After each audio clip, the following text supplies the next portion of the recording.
La filière Firando est une filière maladie rare extrêmement productive, active, et on a plaisir à y travailler en son sein.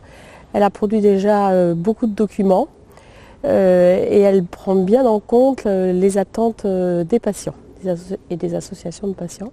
La labellisation des centres de maladies rares endocriniennes et la structuration de la filière Firando, pour moi, ça a permis clairement de resserrer beaucoup les liens entre les professionnels impliqués, d'augmenter le niveau de compétence de ces professionnels et de resserrer également beaucoup les liens avec les associations de patients.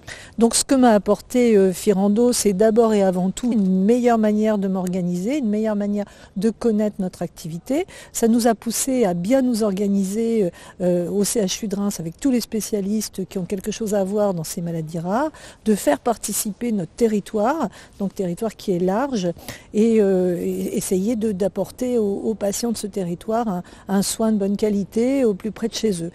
C'est vrai que la première étape depuis 4 ans, depuis la création de ces filières, ça a été l'identification d'une part de ce réseau de laboratoires. Et nous abordons maintenant la deuxième phase qui est celle qui va se passer en prévision de la plateforme des plateformes génomiques 2025. Ça va être la mise en place de RCP moléculaires nationales et puis également la labellisation en tant que laboratoire de référence de génétique avec l'accréditation COFRAC. Ça, ce sont les challenges également qui nous attendent dans l'année à venir.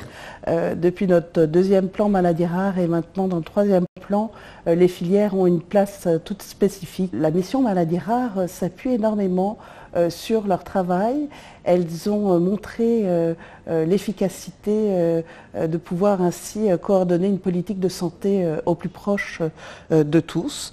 Dans le troisième plan maladie rare, on va avoir à cœur de pouvoir impliquer dans les groupes de travail les filières et pouvoir les solliciter parce qu'elles vont être aussi les vecteurs pour pouvoir transmettre les actions et mettre en place les actions du troisième plan maladie rare qui sont nombreuses.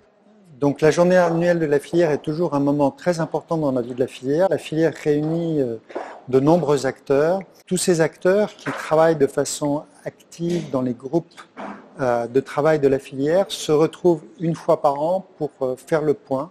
On doit se projeter aussi dans l'avenir pour un projet cohérent et dynamique sur les 4 ans à venir. Et cette journée annuelle, c'est aussi l'occasion tous ensemble d'en discuter. Et de ce point de vue-là, cette journée a été extrêmement fructueuse cette année.